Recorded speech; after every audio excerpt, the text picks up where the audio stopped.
ባላችሁበት ሁሉ ልዑል እግዚአብሔር ይባርካችሁ ፊቱንም ያብራላችሁ። አሁን የምገልጽላችሁ ከዕለተ ሰንበት ስያሜዎች በተለይ በአብይ ጾም ላይ ያለውን ሶስተኛ ሳምንት ምኩራብ ይሆናል። ሶስተኛው ሳምንት ምኩራብ ተብሎ ይታወቃል። ይሄም ቀን ጌታችን መድኃኒታችን ኢየሱስ ክርስቶስ ወደ ምኩራብ ገብቶ ያስተማረበትን ዕለት እናስብና አጠቃላይ ቤተ መቅደሱን ግን እግዚአብሔር እንዴት እንደወደደው ነው። በዚህ ሳምንት ውስጥ እነሆ አጠቃላይ የሚገለጸው የቤተ ክርስቲያናችን ትምህርት ምኩራቡን፣ የጸሎት ቤቱን፣ መቅደሱን እግዚአብሔር እንዴት እንደሚወደው ነው። በመጀመሪያ እግዚአብሔርን ያመሰግን ዘንድ ቦታ ለይቶ መካነ ቀኖና፣ መካነ ንስሐ፣ መካነ ጸሎት አድርጎ አዳምን እነሆ ነበረ ከሚስቱ ከሔዋን ጋር ከልጆቹ የሚጸልይ ነበረ። ያ ሲወርድ ሲዋረድ መጥቶ ከዛ በኋላ እነሆ ሙሴ ለእግዚአብሔር ማደሪያ ድንኳን እንዳደረገለት እናውቃለን። የመገናኛው ድንኳን ተብሎ ይጠራል። ከዛ በኋላ እግዚአብሔር እንደፈቀደ በቀዳማዊ ነገሥት ምዕራፍ 4 ላይ እንደምታዩት እነሆ ለእግዚአብሔር ማደሪያ ለቃል ኪዳኑ ታቦት የዳዊት ልጅ ንጉሥ ሶሎሞን እነሆ መቅደስን ሰራለት። እግዚአብሔር በመጀመሪያም ትእዛዝ ሲሰጥ ለሙሴ እንዲህ የሚል ቃል ነግሮት ነበር። ኦሪት ዘጸአት ምዕራፍ 25 ቁጥር 8 እና ቁጥር 9 ላይ ስትመለከቱ በተለይ ቁጥር 8 ላይ ምን ይላል? የሰራዊት ጌታ እግዚአብሔር ስሙ ለዘላለም ምስጉን ይሁንና በመካከላችሁ አድር ዘንድ መቅደስን ስሩልኝ ይላል እግዚአብሔር። ልብ በሉ፣ በመካከላችሁ አድር ዘንድ መቅደስን ስሩልኝ። ማን ነው መቅደስ እንዲሰራለት የፈቀደው? ራሱ እግዚአብሔር ነው። ስለዚህ ሙሴ መገናኛውን ድንኳን ሰራ። ሲሰራም ደግሞ ምን ብሎታል? እኔ እንደማሳይህ እንደ ሰማዩ መቅደስ ብሎታል። ስለዚህ ምድራዊ መቅደስ ሰማይ ባለው አምሳል በሙሴ ድንኳን ተሰራ። ሶሎሞን ንጉሱ ቤተ መቅደስን ሰራለት። ይህም እነሆ ከዛ በኋላ ከባቢሎን ምርኮ በኋላ ፈርሶ በአሶራውያን እና በባቢሎናውያን እነሆ ቆሽሾ የነበረውን እግዚአብሔር እንደገና ቀድሶ ዘሩባቤል ቅጽሩን ሰርተው እንደገና እግዚአብሔር ቤቱን ቀድሶ ባረከው። ምኩራብ ተብሎ በሚታወቀው በዚህ ሶስተኛ ሳምንት የሚነገረው ቃል በዮሐንስ ወንጌል ምዕራፍ 2 ላይ እንደተጻፈው የቤት ቅናት በላኝ አንገበገበኝ የሚለው በማቴዎስ 21 ላይ ተጽፎ እንዳለው ነው። መድኃኒታችን ኢየሱስ ክርስቶስ በዚህ ቀን ወደ ምኩራብ ገባ።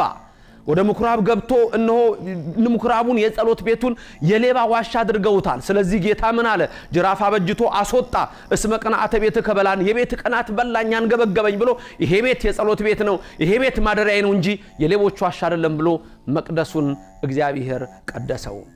ምኩራብ ተብሎ የሚታወቀው ይሄ ነው።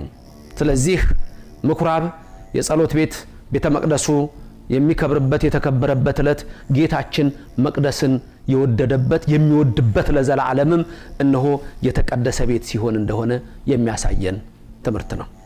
በነገራችን ላይ መጽሐፍ ቅዱስ ላይ መቅደስ አለ፣ እኛም መቅደስ አለን። መጽሐፍ ቅዱስ መቅደስ ውስጥ ታቦት አለ፣ እኛም ታቦት አለን። በመጽሐፍ ቅዱስ መቅደስ ውስጥ ካህናት አሉ፣ እኛም ካህናት አሉን። በመጽሐፍ ቅዱስ ውስጥ መቅደስ ውስጥ ጽና አለ፣ እኛም ጽና አለን። በመጽሐፍ ቅዱስ ውስጥ መቅደስ ውስጥ ዕጣን አለ፣ በእኛም መቅደስ ውስጥ ዕጣን አለ።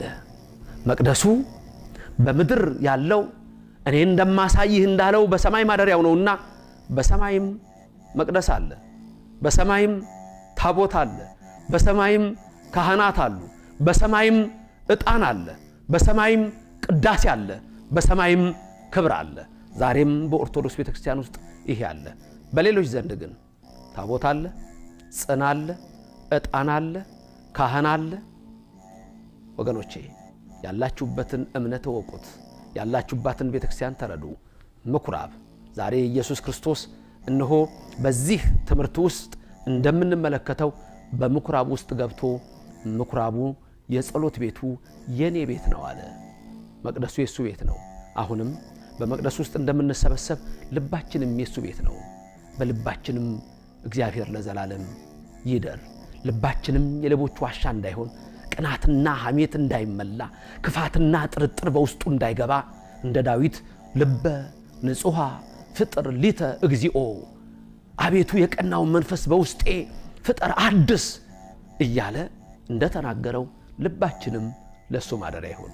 አው መቅደስ አለን እንሰበሰባለን ልባችንም የሱ መቅደስ ነውና ጸንቶ ይኖር ቤቴ የጸሎት ቤት ይባላል እግዚአብሔር በልባችን ይንገስ እግዚአብሔር በዚህች እምነት ውስጥ ስላደረገን ስሙ የተመሰገነ ይሁን አሜን እግዚአብሔር ይባርካችሁ ድንግል በመልጃዋ ታስባችሁ መላእክትም በጥበቃ ይለያችሁ አሜን